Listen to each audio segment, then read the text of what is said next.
Dikira tak berdaya, mertua tiba-tiba menahan tanganku saat suami sedang mandi. Dia memberikan kode lewat tulisan tangan berantakan, "Suamimu punya rencana jahat dengan wanita lain." Merinding, aku mencoba membuka ponsel suami yang tergeletak di meja saat dia tertidur pulas. Dan yang kulihat. Sebelum ceritanya dimulai, silakan tulis di kolom komentar dari daerah mana saja teman-teman yang menonton cerita ini. Jangan lupa like dan subscribe channel ini ya. Denting sendok beradu dengan dinding mangkuk porselen, memecah kesunyian di kamar yang remang-remang itu. Aroma bubur sumsum dan minyak angin menguar, menciptakan campuran bau khas yang sudah menjadi makanan sehari-hariku selama 2 tahun terakhir. Di hadapanku, ibu duduk tegak di tepi ranjang dengan pandangan kosong menatap lurus ke depan. Bola matanya yang dulu berbinar kini tertutup selaput putih keruh, tanda kebutaan permanen yang dideritanya pasca kecelakaan mobil yang juga merenggut kemampuan berjalannya dengan sempurna. "Satu suap lagi ya, Bu," bujuku lembut seraya menyeka sudut bibir wanita parubaya itu dengan tisu basah. Ibu tidak menjawab. Wajahnya datar, tanpa ekspresi, seolah jiwanya sedang melayang jauh dari raga yang kini terperangkap di kursi roda dan ranjang. Aku menghela napas panjang, menahan rasa pegal yang mulai menjalar dari pinggang hingga ke bahu. Menjadi menantu yang berbakti bukanlah hal mudah, apalagi ketika aku harus melepaskan karierku sebagai staf administrasi demi merawat mertua sepenuhnya. Namun, aku melakukan ini demi Bram. Bramantio, suamiku. Lelaki yang bagiku adalah definisi kesempurnaan duniawi. Suara langkah kaki tegap terdengar mendekat dari arah ruang tengah. Pintu kamar terbuka perlahan, menampilkan sosok Bram yang masih mengenakan kemeja kerja berwarna biru muda. Lengan kemejanya digulung hingga siku, memperlihatkan kulitnya yang bersih.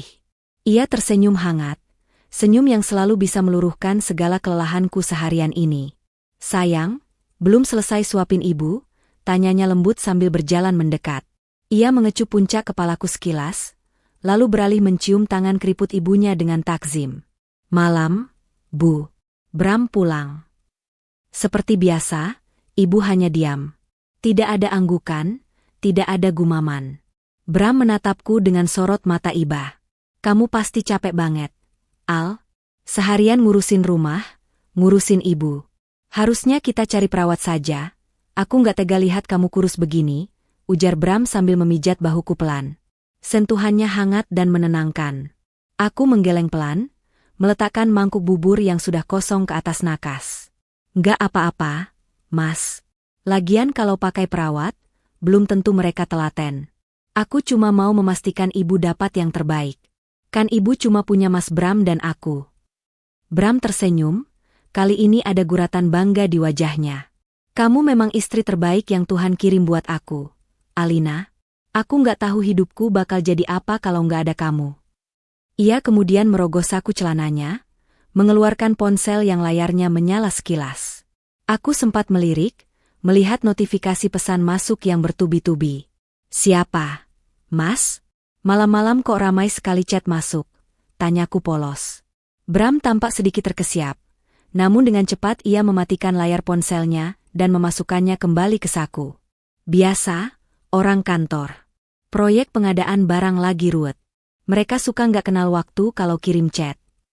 "Oh," jawabku singkat, tidak menaruh curiga sedikitpun. Bram adalah kepala cabang yang sibuk. Wajar jika bawahannya sering menghubunginya di luar jam kerja. "Ya sudah, aku mau mandi dulu. Badan lengket semua rasanya," kata Bram sambil meregangkan otot lehernya. "Habis ini aku buatkan susu coklat hangat kesukaan kamu ya. Kamu harus minum, biar tidurnya nyenyak dan gak gampang sakit." Itulah Bram. Selalu perhatian. Setiap malam, tanpa absen, ia selalu membuatkan segelas susu hangat untukku. Ia bilang itu resep khusus agar aku tetap bugar meski lelah mengurus rumah tangga. Aku merasa sangat dicintai. "Makasih ya, Mas," ucapku tulus.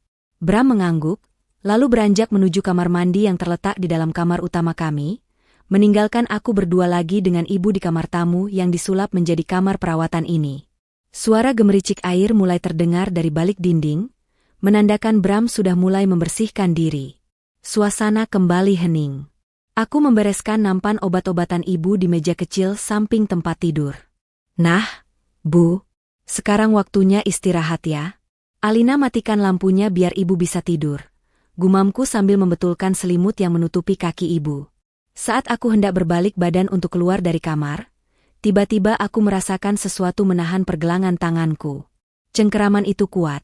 Sangat kuat hingga membuatku terlonjak kaget. Bu, panggilku ragu. Aku menoleh. Jantungku berdegup kencang. Ibu, yang selama 2 tahun ini nyaris tidak pernah merespon sentuhanku selain gerakan pasif, kini mencengkeram tanganku dengan tangan kirinya yang gemetar hebat. Wajahnya masih menatap lurus ke depan dengan pandangan kosong, tetapi urat-urat di lehernya menegang. Ada keringat dingin mengalir di pelipisnya. Ibu kenapa? Ibu butuh sesuatu? Tanyaku panik, mengira ibu sedang mengalami kejang atau serangan sakit. Ibu tidak menjawab dengan suara. Mulutnya terkatup rapat, seolah takut ada yang mendengar napasnya. Namun, tangan kanannya yang bersembunyi di balik selimut tiba-tiba bergerak cepat, menyodorkan sesuatu ke telapak tanganku yang bebas. Sebuah kertas. Kertas truk belanja yang sudah lecek dan diremas menjadi bola kecil. Aku menatap gumpalan kertas itu dengan bingung, lalu menatap wajah ibu lagi. Untuk sepersekian detik, aku melihat bola matanya yang keruh itu bergerak liar ke arah pintu, lalu kembali menatap kosong. Itu adalah kode. Kode yang sangat jelas bahwa aku harus segera membacanya.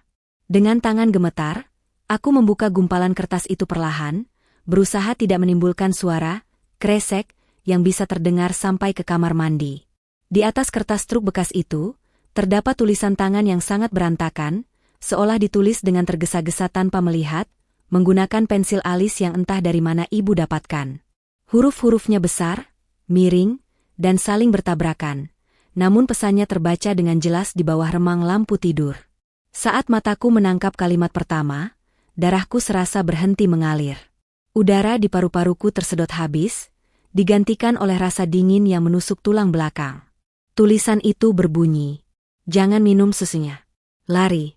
Suamimu mau membunuh kita malam ini." Kertas kumal itu terasa panas di telapak tanganku, seolah-olah baru saja ditarik dari bara api. Napasku tercekat di tenggorokan, sementara mataku bolak-balik menatap tulisan cakar ayam itu dan wajah ibu yang kembali membatu. Tidak ada lagi gurat ketegangan di wajah rentanya.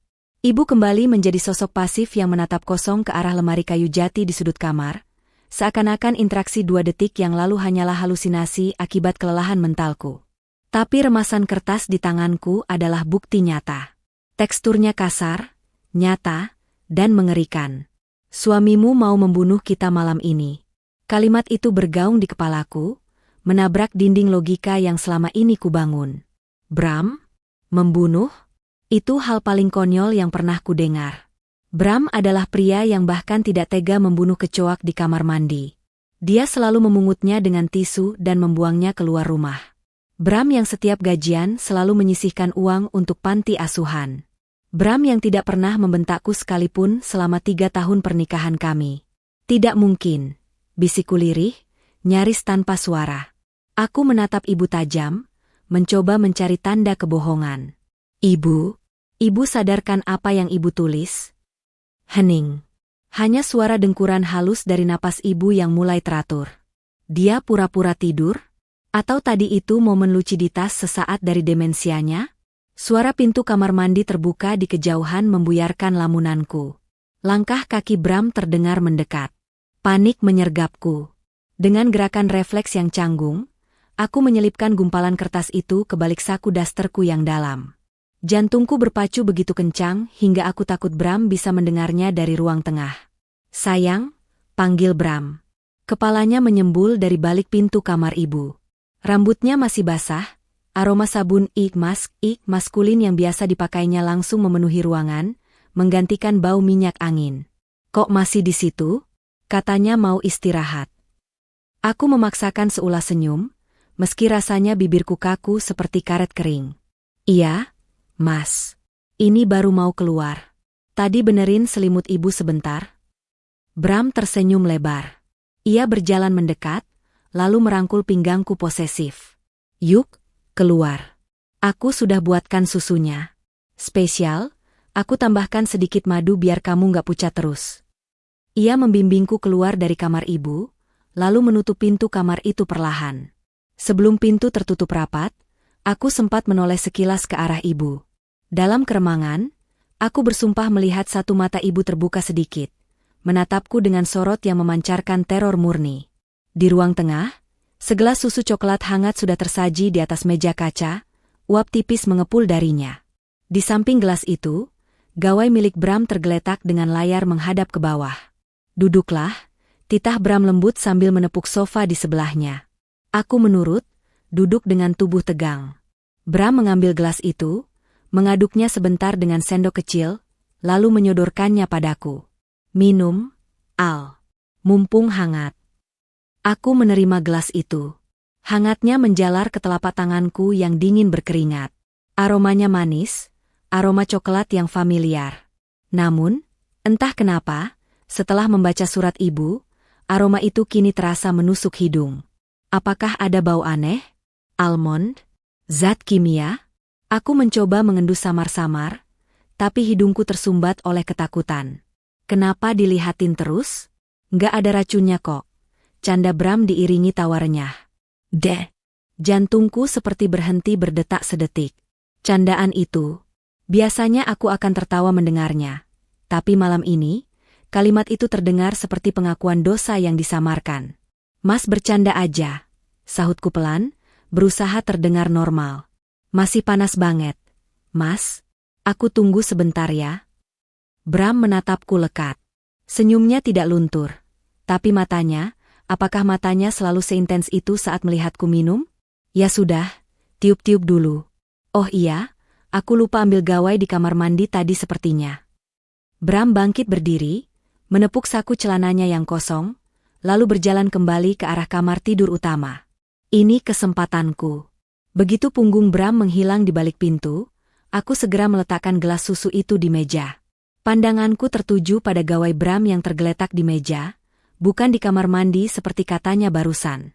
Dia berbohong. Dia lupa dia menaruh gawainya di sini. Dengan tangan gemetar, aku menyentuh layar gawai itu. Terkunci.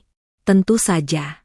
Namun, tepat saat itu, layar menyala karena ada notifikasi masuk. Sebuah pesan, chat, muncul di layar kunci. Nama kontaknya hanya satu huruf.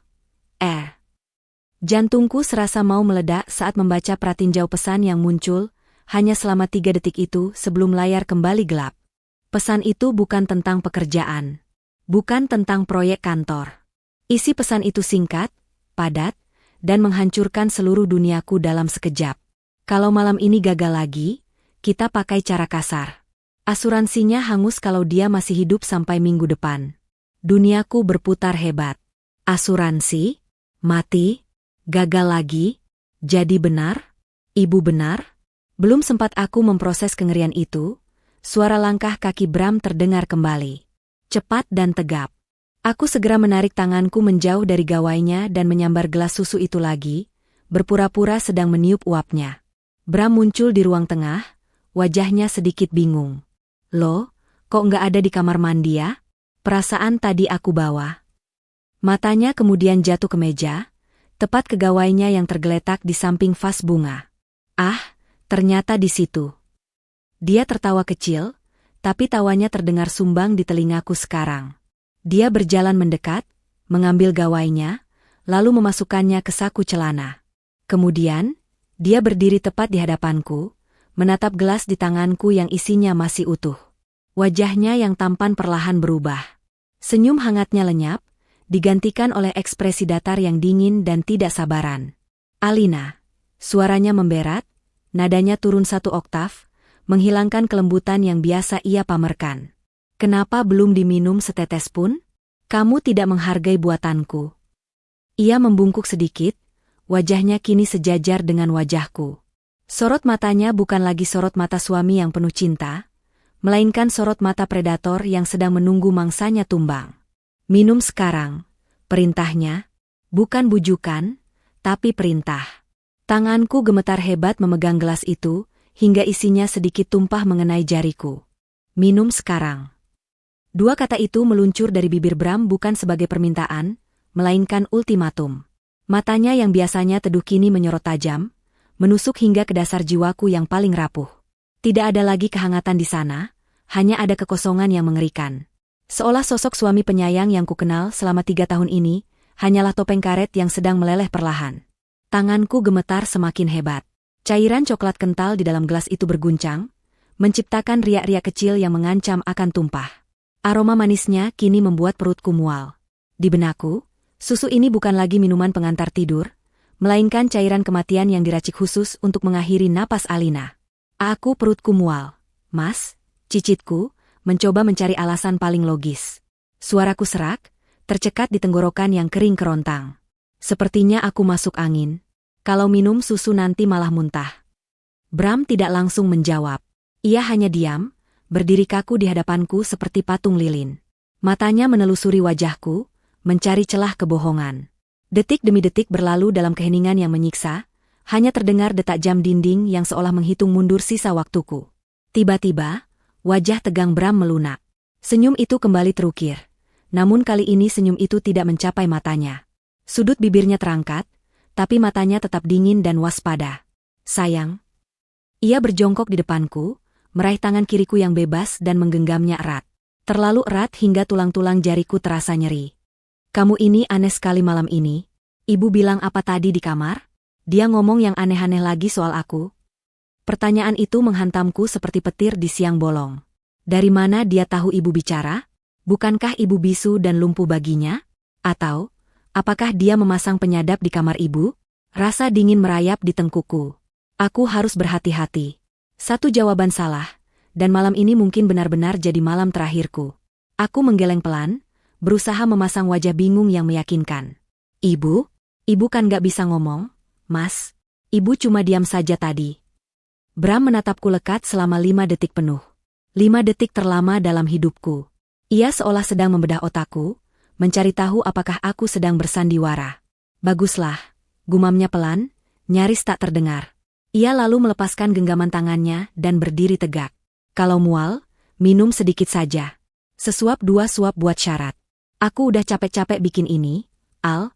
Madunya mahal, impor dari Yaman. Gaslighting. Manipulasi halus itu mulai bekerja. Dia membuatku merasa bersalah karena menolak kebaikannya, padahal naluriku berteriak bahwa kebaikan itu mematikan. Aku terjebak. Jika aku menolak keras, dia akan curiga aku sudah tahu rencananya. Jika aku minum, aku mati. Iya, Mas. Aku minum sedikit ya, jawabku, memutuskan untuk bermain peran. Aku mengangkat gelas itu perlahan ke bibir. Mata Bram melebar sedikit, pupilnya membesar, antusiasme sakit yang tidak bisa ia sembunyikan. Bibir gelas menyentuh bibirku. Aku memiringkan gelas itu, membiarkan cairan hangat itu masuk ke mulutku, tetapi aku tidak menelannya. Aku menahannya di bawah lidah, menekan rasa ingin muntah sekuat tenaga. Nah, gitu dong. Pinter istriku. Puji Bram, suaranya kembali lembut seperti sedia kala. Ia mengelus rambutku. Habis ini langsung tidur ya. Aku mau bersihin kerjaan sebentar di ruang kerja. Aku mengangguk kaku, lalu bergegas berdiri. Aku ke kamar mandi sebentar. Mas, mau sikat gigi lagi? Tanpa menunggu jawabannya, aku berjalan cepat menuju kamar mandi. Begitu pintu terkunci, aku langsung memuntahkan cairan coklat itu ke wastafel. Jantungku berdentum keras di telinga. Aku menyalakan keran air sekencang mungkin untuk menyamarkan suara batuku, lalu berkumur berkali-kali hingga rasa manis yang memuakan itu hilang. Aku menatap pantulan wajahku di cermin. Pucat pasi, dengan mata yang membelalak ketakutan. Siapa laki-laki di luar sana itu? Siapa Bram sebenarnya? Dan pesan dari tadi. Asuransi hangus kalau dia masih hidup sampai minggu depan. Aku teringat sesuatu. 6 bulan lalu, Bram memaksaku menandatangani polis asuransi jiwa dengan nilai pertanggungan fantastis. Katanya untuk investasi masa depan anak-anak kami kelak. Bodohnya aku. Betapa naifnya aku. Itu bukan investasi, itu harga nyawaku. Tok. Ketukan di pintu kamar mandi membuatku melonjak. Al, lama banget. Kamu nggak apa-apa. Suara Bram terdengar dari balik pintu, nadanya tidak sabar. Iya, Mas. Sebentar, teriakku gugup. Aku harus keluar dari situasi ini. Aku harus berpikir cepat. Aku butuh bukti. Pesan di gawai Bram tadi hilang begitu saja. Surat ibu ya, surat ibu. Itu bukti fisik satu-satunya yang kupunya sekarang. Aku meraba saku dasterku. Kosong. Darahku tersirap. Aku meraba lagi dengan panik, membalikan saku itu keluar. Kosong melompong. Kertas truk itu tidak ada di sana. Pikiranku berputar cepat. Di mana? Di mana kertas itu jatuh? Ruang tengah? Sofa? Atau jangan-jangan jatuh saat aku berjalan ke kamar mandi tadi? Kalau Bram menemukannya, tamatlah riwayatku. Tok, tok, tok. Ketukan itu semakin keras. Alina, buka pintunya. Dengan tangan gemetar, aku membuka kunci pintu. Bram berdiri di sana, menjulang tinggi. Wajahnya gelap. Di tangan kanannya, ia memegang sesuatu yang membuat lututku lemas seketika. Gumpalan kertas truk belanja yang tadi diberikan ibu. Dia meratakan kertas kusut itu di depan wajahku, memperlihatkan tulisan cakar ayam ibu yang terbaca jelas. Suamimu mau membunuh kita. Bram menatapku, lalu menatap kertas itu, kemudian bibirnya menyunggingkan senyum miring yang mengerikan. Jadi, bisiknya pelan, nada suaranya dingin menusuk tulang. Ibu kita tercinta ternyata sudah bisa menulis ya? Dan kamu percaya omongan orang gila ini, Al? Dia melangkah maju satu langkah. Aku mundur satu langkah hingga punggungku menabrak dinginnya ubin dinding kamar mandi. Aku terpojok. Jawab aku, Alina, desisnya, meremas kertas itu kembali hingga hancur di kepalan tangannya. Kamu percaya suami kamu ini pembunuh? Aku tidak percaya, Mas. Aku cuma bingung. Kalimat itu meluncur dari mulutku sebagai sebuah mekanisme pertahanan diri yang putus asa. Tubuhku gemetar hebat, terjepit di antara dinginnya ubin kamar mandi dan aura intimidasi yang memancar dari tubuh Bram. Ia berdiri menjulang, menatapku seolah aku adalah serangga kecil yang bisa ia remukan kapan saja dengan satu injakan tumit. Bram mendengus kasar. Suara tawanya terdengar kering dan meremehkan. Bingung, katanya. Ia menggeleng-gelengkan kepala, lalu mengangkat gumpalan kertas itu sekali lagi. Alina, kamu ini istriku, orang yang paling berpendidikan di rumah ini. Masa kamu termakan igauan orang tua yang otaknya sudah rusak? Ibu itu demensia, Al. Pikun. Halusinasinya parah. Kemarin dia bilang ada ular di kasurnya, sekarang dia bilang anaknya sendiri mau membunuh. Ia melangkah mundur, memberiku sedikit ruang untuk bernapas, namun matanya tak lepas dari wajahku. Kamu tahu betapa sakitnya aku? Aku banting tulang, kerja siang malam demi bayar biaya berobat ibu, demi beli susu mahal buat kamu, tapi ini balasan kalian? Tuduhan gila? Bram membalikkan narasi dengan begitu lihai. Wajahnya memerah, seolah dialah korban yang terzalimi di sini. Tangannya kemudian bergerak ke arah kloset duduk. Tanpa keraguan sedikitpun, ia menjatuhkan kertas bukti itu ke dalam lubang kloset, lalu menekan tombol siram. Grojogan air terdengar memekakan telinga di ruang sempit itu.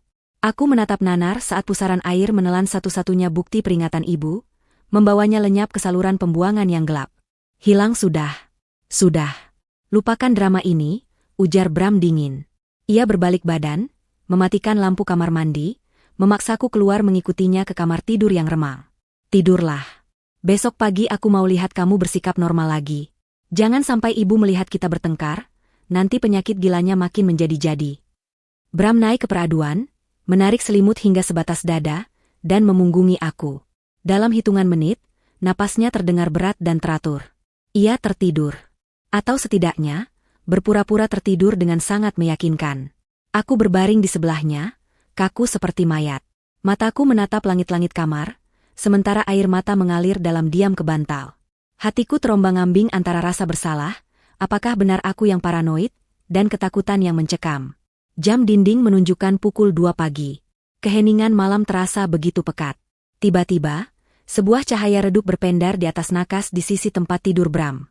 Bukan dari ponselnya, melainkan dari jam tangan pintar yang sedang ia isi dayanya. Rupanya, Bram lupa mematikan koneksi nirkabel antara gawai dan jam tangannya, sehingga notifikasi pesan yang masuk ke gawai juga akan muncul di layar jam mungil itu. Jantungku kembali berpacu. Aku melirik punggung Bram. Ia tidak bergerak. Dengan gerakan yang sangat pelan, nyaris tanpa napas, aku menggeser tubuhku mendekati nakas. Cahaya layar jam itu masih menyala redup, menampilkan sebuah notifikasi dari aplikasi pesan. Pengirim, Jariku gemetar saat menyentuh layar jam itu untuk menggulir pesan ke bawah. Karena layarnya kecil, aku bisa membaca riwayat percakapan mereka tanpa harus membuka kunci gawai utamanya. Dan apa yang kulihat di sana bukan sekadar perselingkuhan. Itu adalah rencana pembantaian. Mas, kamu yakin dosis di susunya sudah ditambah? Dokter bilang kalau dikasih sedikit-sedikit, organnya bakal rusak pelan-pelan seolah sakit alami. Jangan sampai polisi curiga. Pukul 21. Bram, tenang saja. Tadi dia hampir minum, tapi sok jual mahal. Besok aku paksa lagi. Si tua bangka buta itu juga mulai curiga. Kayaknya dia harus pergi duluan sebelum Alina. Pukul 21.15. Cepetan dong, Mas. Perutku mulai kelihatan nih. Aku nggak mau anak kita lahir tanpa bapak yang kaya. Sertifikat rumah sudah dipegangkan. Pukul 21.20. Duniaku runtuh. Langit-langit kamar seolah ambruk menimpa dadaku. Air mataku tumpah semakin deras. Namun kali ini bukan karena takut, melainkan karena rasa sakit yang merobek-robek ulu hati. Susu itu benar-benar racun. Dan ibu. Bram menyebut ibunya sendiri, tua bangka, yang harus disingkirkan. Lebih menyakitkan lagi, ada wanita lain yang sedang mengandung benih Bram. Wanita yang disebut, Aku menggulir layar itu sekali lagi ke bawah.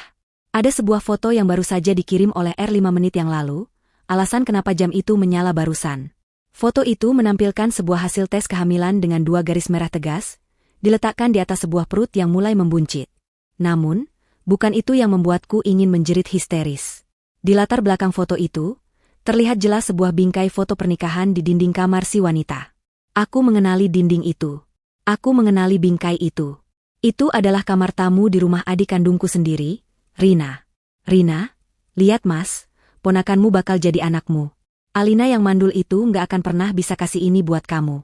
Bunuh dia cepat, biar kita bisa nikah resmi.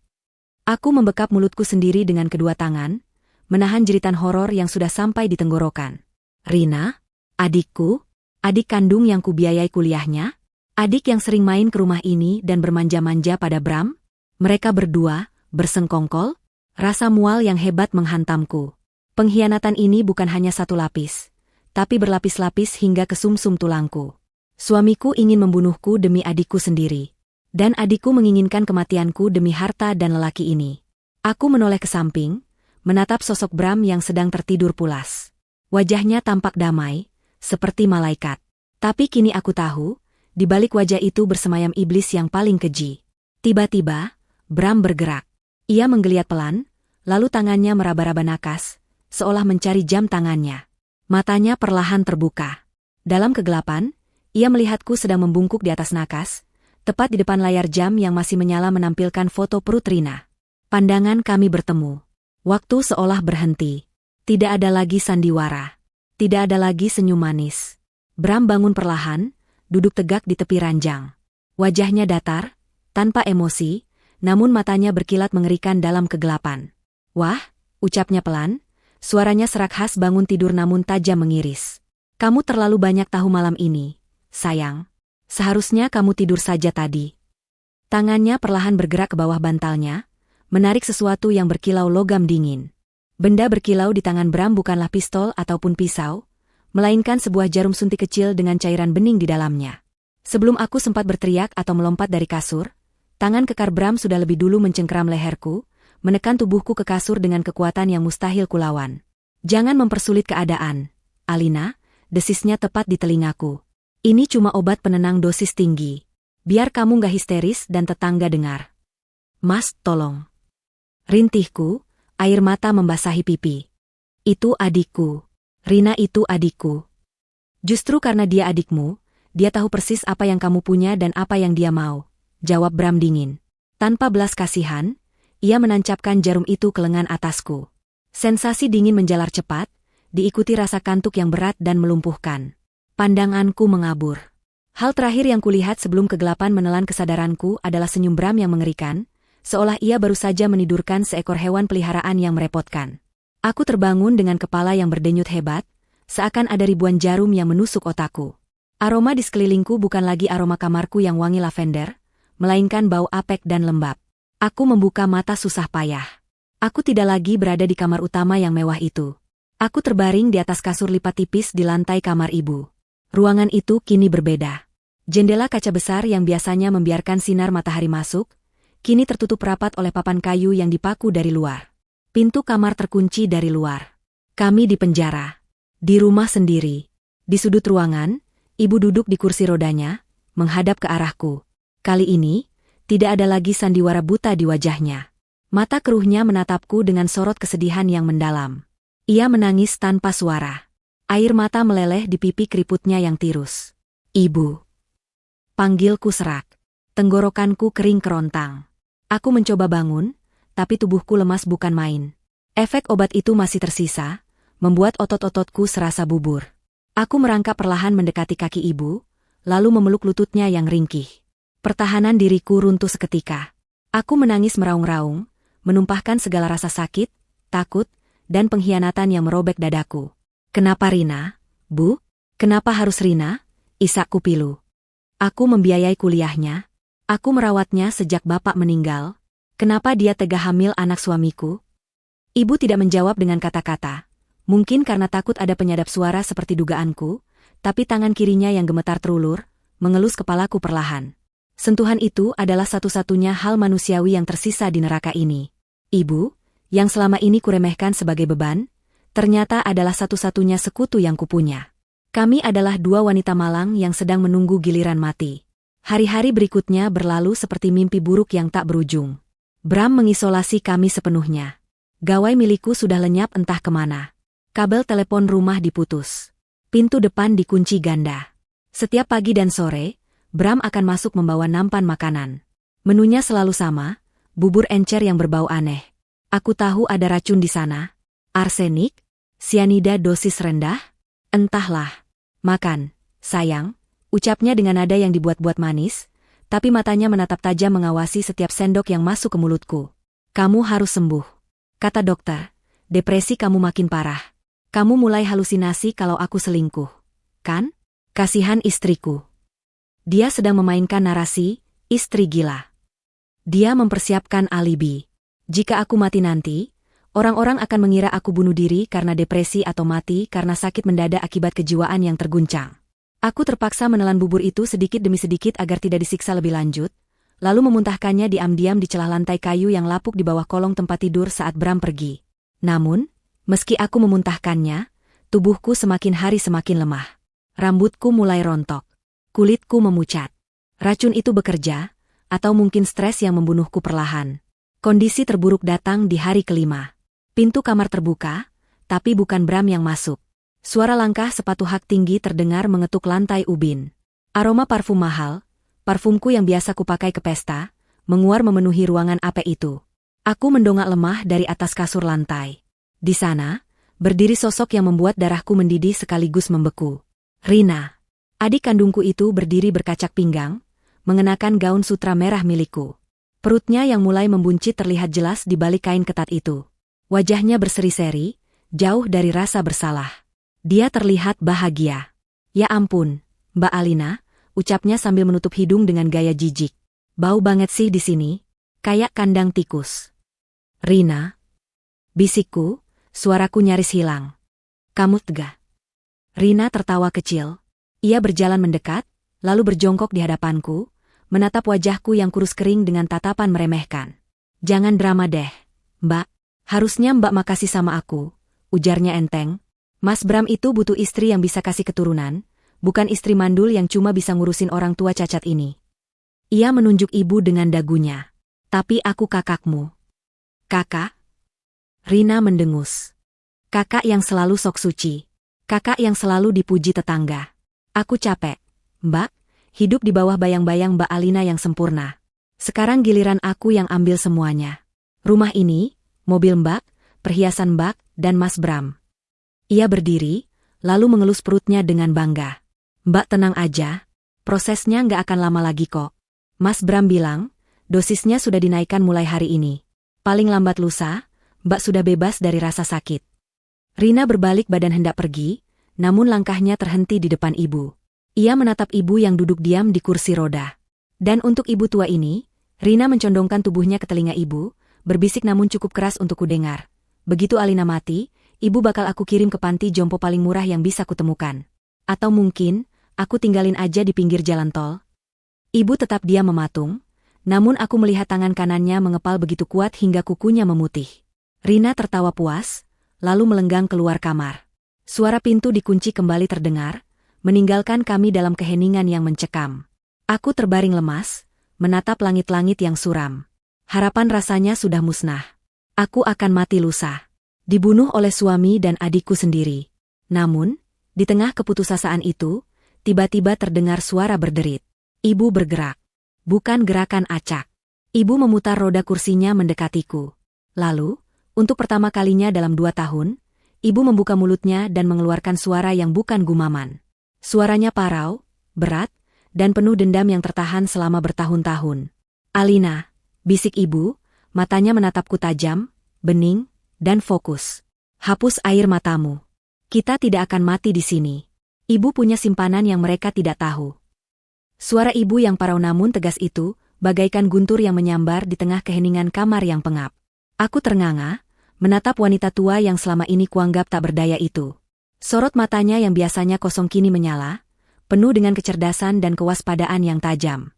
Selaput putih di matanya memang masih ada, tetapi jelas dia bisa melihat bayang-bayang atau setidaknya fokus pada keberadaanku. Ibu bisa bicara lancar? Tanyaku terbata-bata, nyaris tak percaya. Dan mata ibu. SSD. Ibu meletakkan jari telunjuknya di bibir, memberi isyarat agar aku mengecilkan suara. Ia mencondongkan tubuhnya dari kursi roda, mendekatkan wajahnya ke wajahku. Aroma minyak angin yang biasa ia pakai kini bercampur dengan aroma tekad yang kuat. Dengarkan ibu baik-baik, Alina. Kita tidak punya banyak waktu sebelum setan itu kembali, bisik ibu cepat. Mataku memang rusak karena kecelakaan itu, aku hanya bisa melihat bayangan buram. Tapi otakku tidak lumpuh. Telingaku tidak tuli. Selama 2 tahun ini, aku mendengar semuanya. Setiap hinaan, setiap rencana jahat, setiap kali dia meludah ke makananku saat kamu tidak melihat. Aku menutup mulut menahan pekikan horor. Meludah? Ibu mengangguk getir. Dia bukan anakku, Alina. Itu rahasia yang kubawa mati-matian, tapi sekarang kamu harus tahu. Ibu menarik napas panjang, seolah mengumpulkan tenaga untuk membuka luka lama. Bram itu anak angkat. Kami mengadopsinya dari panti asuhan saat dia bayi karena bapak divonis mandul. Kami menyayanginya seperti darah daging sendiri. Tapi darah tidak bisa bohong. Dia punya kelainan sejak kecil. Dia suka menyiksa kucing, suka melihat orang lain sakit. Saat bapak meninggal 3 tahun lalu karena serangan jantung mendadak, itu bukan serangan jantung, Al. Tubuhku menggigil. Maksud ibu. Bram yang menukar obat jantung bapak dengan obat penurun tekanan darah dosis tinggi. Bapak meninggal dalam tidur, dan Bram tertawa di sebelahnya. Aku melihatnya, Al. Saat itu mataku masih sehat. Tapi aku takut. Aku tahu kalau aku melapor polisi tanpa bukti, dia akan membunuhku juga. Jadi aku pura-pura syok. Pura-pura lumpuh dan buta pasca kecelakaan mobil yang kebetulan terjadi seminggu setelah pemakaman bapak. Kecelakaan yang disetir oleh Bram. Aku merinding sekujur tubuh. Jadi, aku menikahi seorang pembunuh berdarah dingin. Seorang monster yang membunuh ayah angkatnya sendiri dan melumpuhkan ibu angkatnya demi harta. Dan sekarang, dia mengincar nyawaku. Dia pikir aku sudah jadi sayur. Lanjut ibu, giginya gemeretak menahan amarah. Dia pikir aku tidak tahu dia menjual tanah warisan bapak di kampung. Dia pikir aku tidak tahu dia berselingkuh dengan adikmu yang gila harta itu. Tangan ibu tiba-tiba meraba bagian bawah sandaran tangan kursi rodanya. Ada jahitan kain kulit sintetis yang terlihat sedikit terbuka di sana. Dengan jari-jarinya yang keriput namun lincah, ibu merobek jahitan itu sedikit lebih lebar. Ini, simpanan, yang ibu maksud. Ujar ibu sambil menarik keluar sebuah benda kecil yang terbungkus plastik obat bening. Itu adalah sebuah telepon genggam model lama. Gawai kecil dengan tombol karet, bukan layar sentuh, yang mungkin sudah berusia 10 tahun. Baterainya awet berminggu-minggu dalam keadaan mati. Ibu menyembunyikannya di sini sejak pulang dari rumah sakit. Ibu selalu menjaganya, menunggu saat yang tepat. Jelas ibu sambil menyodorkan benda itu padaku. Nyalakan. Cek apakah masih ada daya. Dengan tangan gemetar hebat, aku menekan tombol daya di atas gawai mungil itu. Layar monokrom berwarna kuning menyala redup, menampilkan logo tangan bersalaman yang ikonik. Baterai, 1 bar. Sinyal, 2 bar. Air mataku menetes lagi, kali ini karena harapan yang membuncah. Hidup, Bu, masih hidup. Cepat, perintah ibu. Jangan telepon polisi dulu, prosesnya lama dan Bram pasti punya koneksi atau alasan untuk menyuap. Telepon Pak RT atau siapapun yang bisa langsung mendobrak pintu sekarang juga. Atau kirim pesan ke temanmu yang pengacara. Aku mengangguk panik. Jari-jariku yang kaku menari di atas tombol karet yang keras. Siapa? Siapa yang harus kuhubungi? Saras, sahabatku yang bekerja di lembaga bantuan hukum. Dia pasti percaya padaku. Aku mulai mengetik pesan dengan cepat, mengabaikan rasa sakit di kepalaku. Saras, tolong. Aku disekap Bram di rumah. Dia mau bunuh aku. Bawa polisi sekarang. Jangan telepon balik. Jempolku gemetar saat melayang di atas tombol, kirim. Namun, belum sempat aku menekannya, suara gemerincing kunci terdengar dari arah pintu depan rumah utama. Bukan pintu kamar, tapi pintu depan yang jaraknya hanya beberapa meter dari kamar ini. Suara langkah kaki berat terdengar masuk. Kali ini langkahnya terburu-buru, tidak santai seperti biasanya. Sial, dia pulang lebih awal, desis ibu panik. Sembunyikan. Aku panik. Tidak ada waktu untuk memasukkannya kembali ke dalam kursi roda. Dengan gerakan refleks, aku menyelipkan gawai kecil itu ke dalam braku, tepat di sisi kiri dada, berharap detak jantungku yang gila-gilaan tidak membuatnya bergetar. Langkah kaki itu mendekat ke pintu kamar kami. Berhenti tepat di depan pintu. Tetapi pintu tidak dibuka. Sebaliknya, kami mendengar suara benda berat diseret dan diletakkan di depan pintu. Suara logam beradu dengan logam. Bau bensin yang menyengat tiba-tiba menyeruak masuk dari celah bawah pintu. Alina.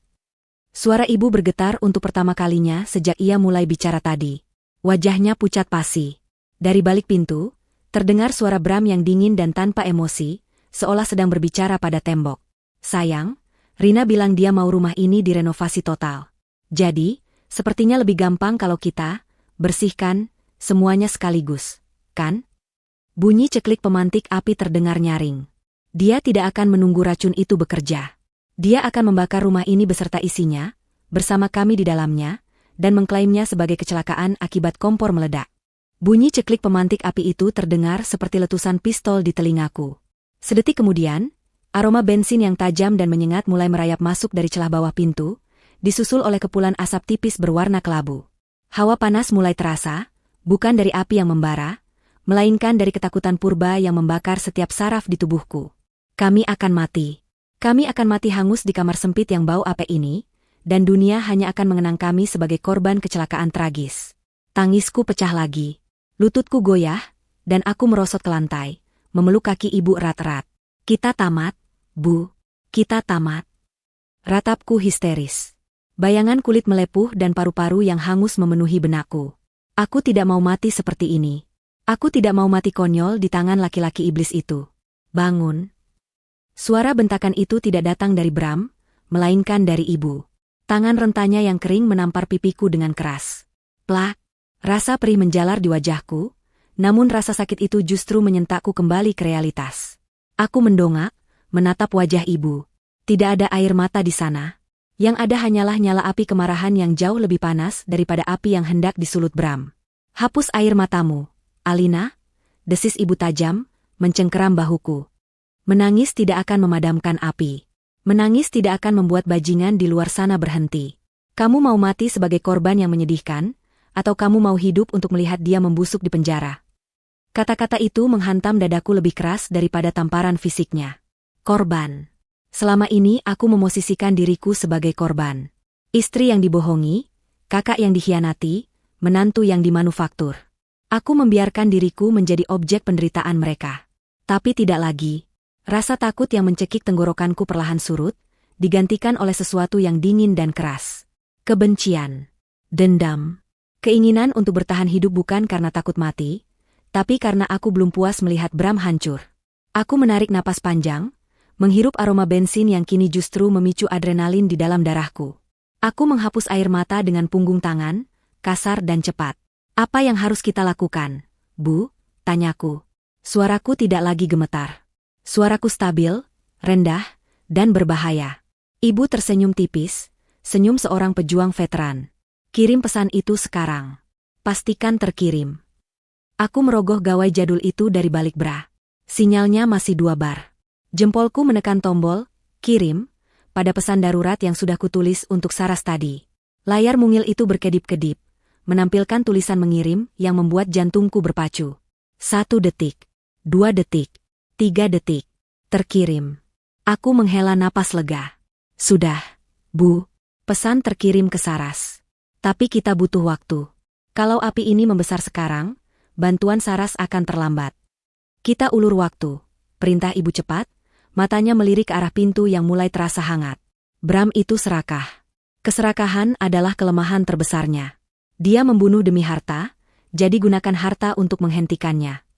Otakku berputar cepat. Harta, sertifikat rumah, asuransi. Bram berpikir dia sudah menguasai segalanya karena dia memegang dokumen-dokumen di brankas. Tapi dia tidak tahu kalau aku punya ide gila. Aku merangkak mendekati pintu, mengabaikan asap yang mulai membuat mata pedih. Aku menempelkan mulutku ke celah pintu, lalu berteriak sekuat tenaga, bukan dengan nada memohon, tapi dengan nada mengejek. Bakasai, Mas. Bakar semuanya. Teriakku lantang, membuat suaraku terdengar seperti orang yang sudah kehilangan akal sehat. Biar kamu puas. Tapi jangan harap kamu dapat sepeser pun dari asuransi atau rumah ini. Hening sejenak di luar sana. Tidak ada suara api yang menyambar. Pancinganku berhasil. Apa maksudmu? Suara Bram terdengar dari balik pintu, nadanya curiga. Aku tertawa, tawa yang kubuat semengerikan mungkin. Kamu pikir aku bodoh? Kamu pikir aku nggak curiga saat kamu minta tanda tangan polis asuransi itu 6 bulan lalu? Polis yang ada di brankas kamu itu palsu. Mas, aku sudah membatalkannya sebulan yang lalu dan mengalihkan penerima manfaatnya ke Yayasan Kanker. Bohong, teriak Bram. Terdengar suara tendangan di pintu. Brak, dan sertifikat rumah ini? Aku melanjutkan kebohonganku dengan semakin lancar. Adrenalin membuat otakku bekerja sangat jernih. Yang kamu pegang itu duplikat. Yang asli sudah aku gadaikan ke bank untuk modal usaha teman aku diam-diam. Kalau rumah ini terbakar, bank akan menuntut ganti rugi ke kamu sebagai suami. Kamu bakal bangkrut, Mas. Kamu bakal miskin dan masuk penjara karena utang. Ini adalah perjudian terbesar dalam hidupku. Kalau Bram tidak percaya, dia akan tetap membakar kami. Tapi kalau keserakahannya lebih besar dari logikanya, terdengar suara langkah kaki mondar-mandir di luar pintu. Dia panik. Dia sedang menimbang-nimbang. Bagi seorang sosiopat materialistis seperti Bram, kehilangan uang jauh lebih menakutkan daripada membunuh orang. Sialan, umpat Bram keras. Tiba-tiba, suara pemantik api berhenti. Bau bensin masih menyengat, tapi tidak ada bunyi sambaran api. Dia ragu. Aku menoleh ke arah ibu. Ibu mengangguk bangga, memberiku kode untuk terus menekannya. Kalau kamu bakar kami sekarang, kamu cuma dapat abu dan utang miliaran. Mas, Rina pasti senang punya suami miskin dan buronan. Teriakku lagi, menusuk tepat di egonya. Suara benda berat yang mengganjal pintu terdengar digeser. Jantungku berhenti berdetak. Apakah dia akan masuk? Alina, suara Bram terdengar lebih dekat, menempel di daun pintu. Nadanya bergetar menahan amarah yang meledak-ledak. Buka pintunya. Kita bicara. Tunjukkan bukti kalau kamu gadaikan sertifikat itu. Aku menatap ibu. Ibu menggeleng tegas. Jangan buka. Bantuan sedang di jalan. Kita hanya perlu menahannya di situ. Nggak mau, balasku. Aku tahu kamu bawa senjata. Aku akan tetap di sini sampai. Kalimatku terputus saat gawai jadul di tanganku bergetar panjang. Sebuah panggilan masuk. Layarnya menyala terang di ruangan yang remang itu. Nama pemanggil, Saras, lebih. Mataku terbelalak horor. Gawai ini seharusnya dalam mode senyap, tapi aku lupa ini gawai tua yang pengaturannya berbeda. Suara dering monofonik yang nyaring dan cempreng tiba-tiba memecah keheningan, berbunyi tuit-tuit-tuit dengan volume maksimal. Suara itu terdengar sangat jelas. Jelas sekali sampai ke telinga Bram di balik pintu. Hening yang mematikan terjadi selama 2 detik. Lalu, suara Bram terdengar lagi. Kali ini tidak ada keraguan, tidak ada negosiasi. Hanya ada dinginnya kesadaran bahwa dia sedang dipermainkan. Kalian punya gawai di dalam sana? Desisnya pelan, sangat pelan namun mengerikan. Jadi dari tadi kamu mengulur waktu? Kamu panggil bantuan? Aku membekap gawai itu kuat-kuat, mematikan panggilannya dengan panik, tapi nasi sudah menjadi bubur. Baiklah, ucap Bram, suaranya berubah datar. Persetan dengan sertifikat. Persetan dengan asuransi. Kalau aku tidak bisa memiliki uangnya, tidak ada yang bisa memiliki nyawanya. Kali ini, tidak ada bunyi klik pemantik. Yang terdengar adalah suara hantaman keras. Brak, kayu pintu retak. Brak, hantaman kedua. Dia tidak membakar pintunya. Dia mendobraknya dengan tubuhnya, atau mungkin dengan alat pemadam api berat yang ada di koridor. Dia mau masuk untuk membunuh kami dengan tangannya sendiri sebelum polisi datang. Ibu, lari ke pojok. Teriakku sambil menyambar tiang infus bekas yang tergeletak di sudut kamar. Pintu kamar itu jebol pada hantaman ketiga. Engselnya lepas, dan daun pintu terbanting ke lantai. Di ambang pintu, di tengah kepulan asap bensin yang belum terbakar, berdirilah Bram. Kemejanya berantakan, matanya merah menyala, dan di tangan kanannya, ia menggenggam sebuah kapak pemecah kaca darurat berwarna merah. Dia bukan lagi suamiku. Dia adalah malaikat pencabut nyawa. Pecahan kayu pintu berhamburan ke udara saat Bram menarik kembali kapaknya dari kusen yang hancur. Debu dan serbuk kayu beterbangan, bercampur dengan asap bensin yang menyesakan. Di balik kabut tipis itu, Bram melangkah masuk ke dalam kamar. Wajahnya tidak lagi menyiratkan kemarahan yang meledak-ledak, melainkan ketenangan yang jauh lebih mengerikan. Ketenangan seorang penjagal yang tahu bahwa domba-dombanya tidak punya jalan keluar. Kalian membuat ini jadi sulit, ucap Bram datar sambil mengusap mata kapaknya yang berkilap. Padahal aku ingin kalian mati tenang dalam tidur, tanpa rasa sakit. Tapi sepertinya kalian memilih cara yang berdarah. Aku mundur perlahan, menyeret tiang infus besi di tanganku. Ujungnya yang tajam kuarahkan ke dada Bram, meski tanganku gemetar hebat karena efek racun dan ketakutan. Jangan mendekat, Mas, atau aku tusuk. Teriakku, suaraku pecah. Bram tertawa. Tawa yang kering dan hampa. Tusuk? Kamu bahkan gak tega membunuh nyamuk. Alina, kamu itu lemah. Itu sebabnya aku bosan setengah mati berpura-pura mencintaimu selama 3 tahun ini. Kamu terlalu membosankan. Kata-kata itu menghunjam jantungku lebih sakit daripada kapak yang ia pegang. Jadi, semua kenangan manis itu palsu? Setiap ciuman, setiap pelukan, setiap doa malam bersama, semuanya hanya akting untuk menutupi rencana pembunuhan ini? Mas. Air mataku menetes, bukan karena sedih, tapi karena amarah yang memuncak. Sudahlah. Ucapkan selamat tinggal pada dunia, desis Bram. Ia menerjang maju. Gerakannya cepat dan brutal. Aku memekik, menusukkan tiang infus itu sekuat tenaga ke arahnya. Namun, tenaga Bram jauh di atasku. Dengan satu tangan, ia menangkis tiang besi itu hingga terpelanting ke sudut kamar dengan bunyi kelontang yang nyaring. Detik berikutnya, tangan kekarnya sudah mencengkeram leherku, mengangkat tubuhku hingga kakiku jinjit, lalu menghempaskanku ke dinding. Brak! Kepalaku membentur tembok. Pandanganku berkunang-kunang. Rasa sakit menjalar di punggungku. Aku merosot ke lantai, terbatuk-batuk mencari udara. Bram berdiri di atasku, mengangkat kapaknya tinggi-tinggi. Bayangan bilah kapak itu jatuh tepat di wajahku. Maaf ya, sayang. Rina sudah menunggu kabar baik. Bisiknya. Aku memejamkan mata, pasrah menjemput ajal. Krot. Suara semprotan terdengar nyaring, diikuti oleh raungan kesakitan Bram yang memekakan telinga. Aarg. Mataku. Panas. Aku membuka mata. Bram mundur terhuyung-huyung, menjatuhkan kapaknya, dan menutupi wajahnya dengan kedua tangan. Bau menyengat memenuhi ruangan. Bau obat nyamuk semprot yang sangat pekat. Di belakangnya, ibu berdiri tegak.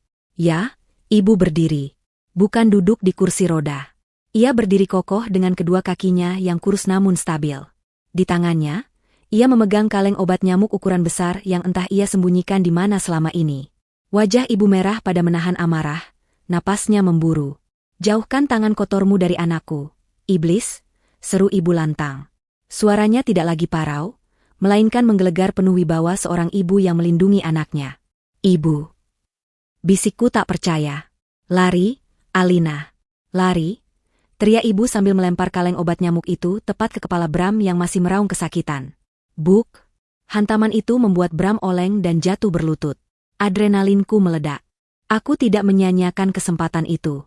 Aku bangkit, menyambar tangan ibu, dan menariknya keluar dari kamar neraka itu.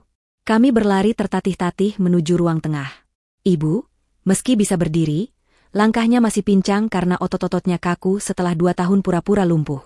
Namun, tekadnya membuat ia bergerak lebih cepat dari dugaanku. Kami sampai di ruang tengah yang mewah, tempat di mana dulu aku merasa bahagia. Kini tempat ini terasa seperti labirin kematian. Pintu depan. Kuncinya di mana, Al? Tanya ibu panik. Aku menatap pintu utama yang terbuat dari kayu jati tebal. Kuncinya selalu dibawa Bram, Bu, di saku celananya. Lewat dapur. Pintu samping. Perintah ibu. Kami berbelok ke arah dapur. Napasku rasanya hampir putus. Jantungku berdetak seirama dengan langkah kaki berat yang mulai terdengar mengejar kami dari arah kamar tidur. Bram sudah bangkit. Dia marah. Dan dia buta sesaat karena racun serangga, yang membuatnya semakin berbahaya, karena dia akan mengayunkan kapaknya membabi buta. Alina. Ibu. Kalian tidak bisa lari. Raungan Bram menggema di lorong rumah. Aku dan ibu sampai di dapur.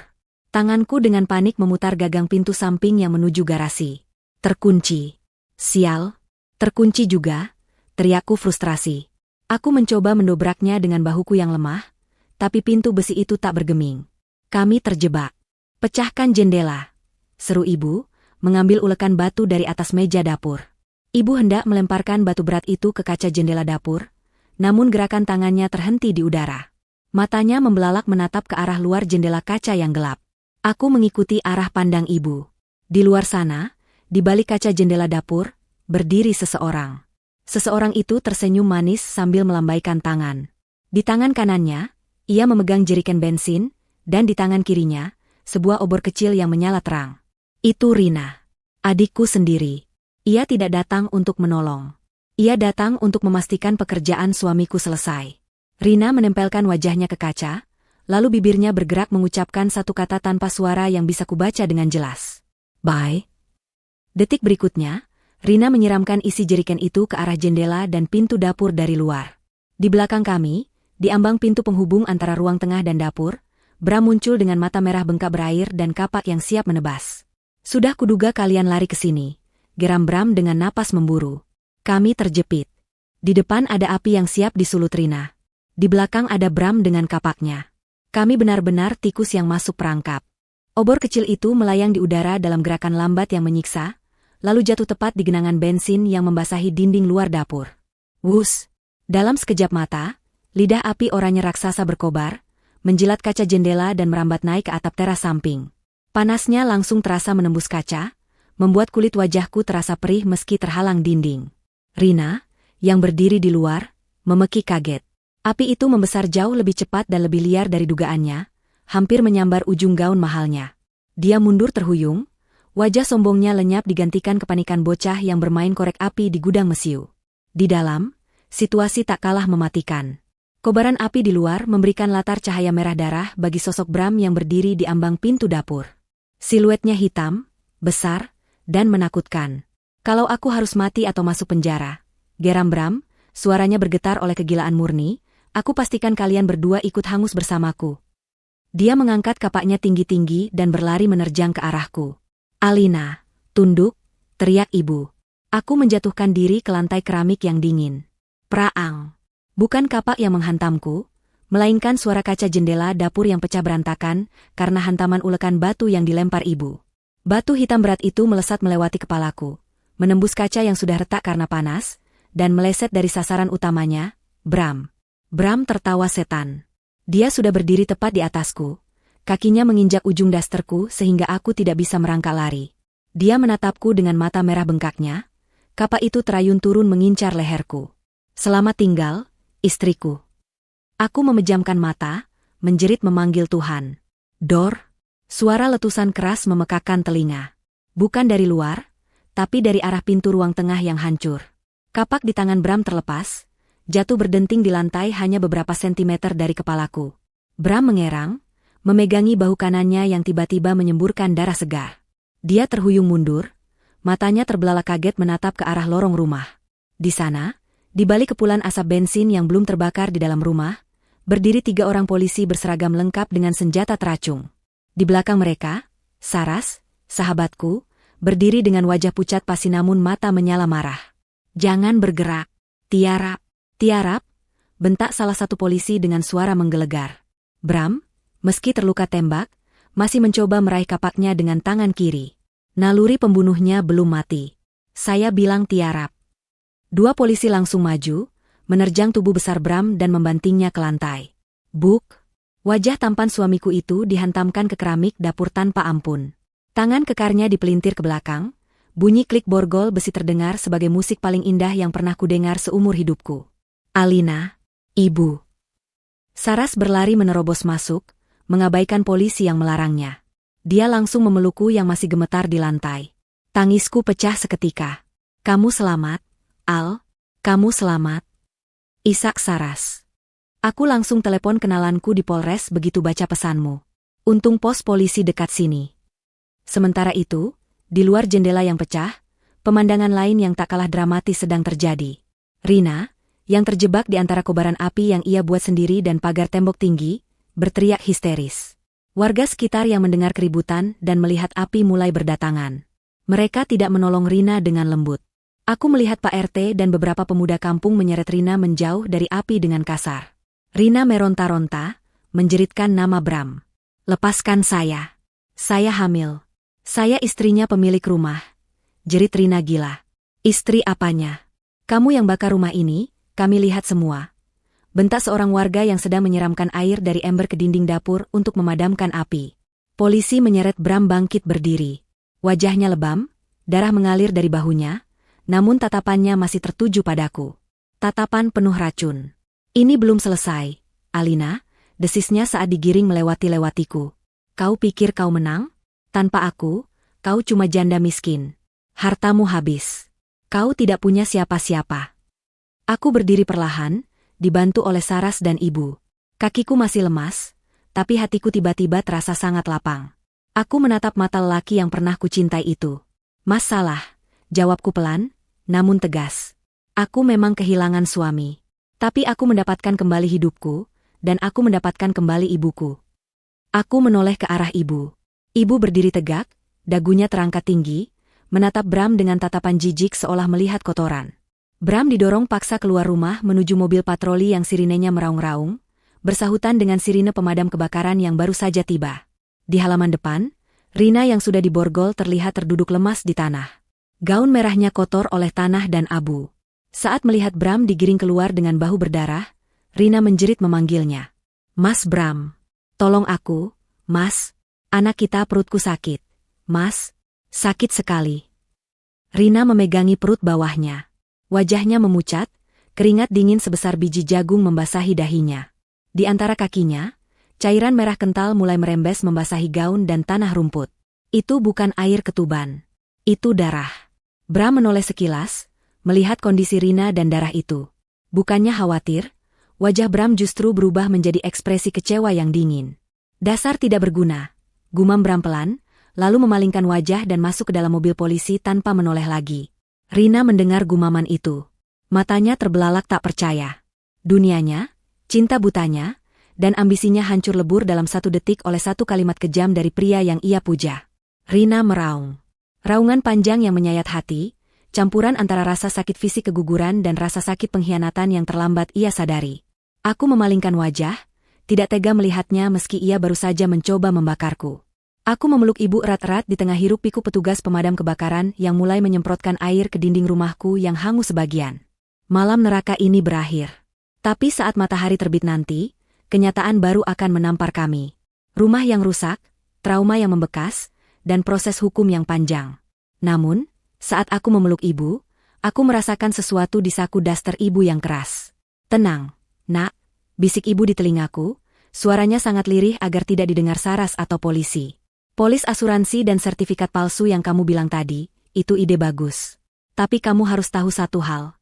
Ibu merenggangkan pelukannya sedikit, menatapku dengan mata berbinar licik. Sertifikat asli dan semua emas batangan peninggalan Bapak tidak pernah ada di brankas Bram.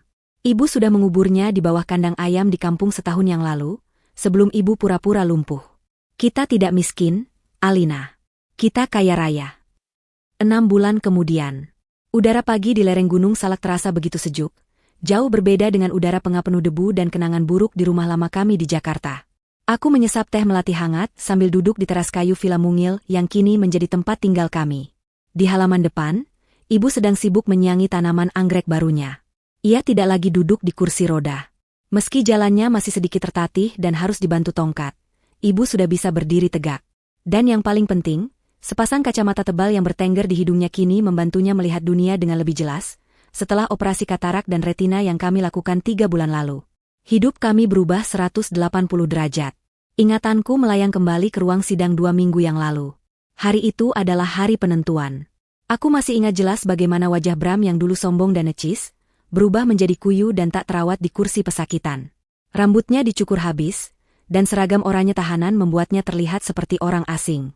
Ketukan palu hakim hari itu terdengar bagaikan simfoni terindah yang menutup babak kelam hidupku. Menyatakan terdakwa Bramantio terbukti secara sah dan meyakinkan melakukan tindak pidana percobaan pembunuhan berencana, penipuan, dan pemalsuan dokumen. Menjatuhkan pidana penjara selama 20 tahun. Bram tidak menangis. Ia hanya menunduk, bahunya merosot kalah. Kesombongannya telah diruntuhkan oleh dinding beton penjara. Ia kehilangan segalanya, karir, reputasi, dan harta yang ia kejar dengan cara membunuh. Sementara Rina, nasibnya jauh lebih menyedihkan. Adikku itu divonis 8 tahun penjara karena terbukti membantu perencanaan pembunuhan dan pembakaran. Namun, hukuman terberat baginya bukanlah penjara, melainkan kehilangan janin yang digadang-gadangnya sebagai tiket menuju kekayaan, serta rahimnya yang harus diangkat akibat infeksi pasca keguguran yang tidak tertangani dengan baik di tahanan. Ia kehilangan masa depan, kecantikan, dan kemampuan menjadi seorang ibu. Saat digiring keluar ruang sidang, Rina sempat menatapku. Matanya cekung, memohon belas kasihan. Tapi aku hanya membalasnya dengan tatapan datar, lalu membalikkan badan. Tidak ada lagi kakak yang naif. Kakak yang itu sudah mati terbakar bersama hangusnya dapur rumah lama kami. Alina, airnya sudah mendidih belum? Teriakan ibu dari halaman membuyarkan lamunanku. Aku tersenyum, meletakkan cangkir tehku dan berjalan menghampiri wanita hebat itu. Sudah, Bu. Ibu mau bikin kopi atau susu jahe? Tanyaku lembut. Ibu menegakkan punggungnya, menyeka keringat di dahi dengan punggung tangan yang masih belepotan tanah. Ia menatapku, lalu tersenyum lebar menampilkan deretan giginya. Susu jahe saja. Oh ya, tadi ada kurir paket datang. Katanya pesananmu dari loka pasar sudah sampai, ujar ibu. Aku mengangguk. Itu pasti oven baru untuk usaha catering kue kering yang kami rintis. Siapa sangka, resep kue nastar ibu yang legendaris kini menjadi sumber penghasilan utama kami yang sangat menjanjikan. Kami tidak lagi bergantung pada siapapun. Omong-omong soal uang, ibu tidak berbohong malam itu.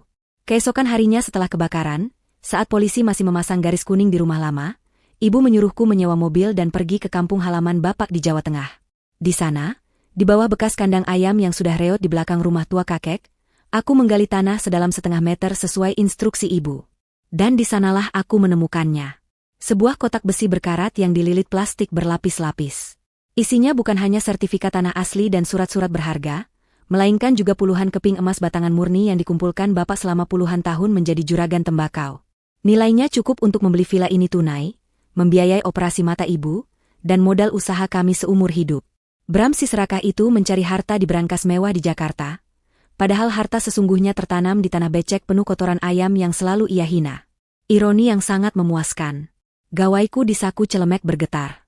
Sebuah pesan, chat, masuk. Pengirim, Saras, lebih. Al, surat cerai resmi sudah keluar dari pengadilan agama hari ini. Kamu resmi menjanda, bebas. Oh ya, Rina titip pesan lewat sipir, dia minta dikirimi uang buat beli sabun dan pembalut. Mau dibalas? Aku membaca pesan itu tanpa ekspresi. Jemariku dengan tenang mengetik balasan. Makasih, Ras. Soal Rina, tolong bilang ke sipirnya, aku tidak punya adik seorang narapidana. Jangan hubungi aku lagi. Aku menekan tombol kirim, lalu memblokir nomor telepon warta penjara yang sering dipakai Rina menerorku akhir-akhir ini. Selesai. Siapa yang kirim chat? Al, tanya ibu yang sudah berjalan naik ke teras. Saras, Bu.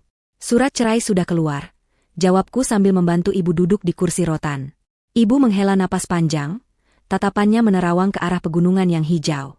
Akhirnya, lepas sudah satu beban berat di pundakmu. Ibu meraih tanganku, menggenggamnya erat. Kulit tangannya kasar, tapi bagiku itu adalah tangan paling lembut di dunia. Kamu tahu, Alina, ucap ibu pelan. Dulu ibu pikir pura-pura buta adalah satu-satunya cara untuk bertahan hidup. Ibu melihat semua kejahatan mereka dalam diam, menelan rasa sakit setiap hari. Tapi ibu sadar, yang sebenarnya buta selama ini bukan ibu. Aku menatap ibu bingung. Maksud ibu? Yang buta itu Bram. Dia buta oleh harta sampai tidak bisa melihat ketulusan istrinya. Yang buta itu Rina. Dia buta oleh iri dengki sampai tidak melihat kasih sayang kakaknya. Dan ibu menatapku lekat, kamu juga sempat buta, nak. Buta oleh cinta palsu sampai hampir kehilangan nyawa.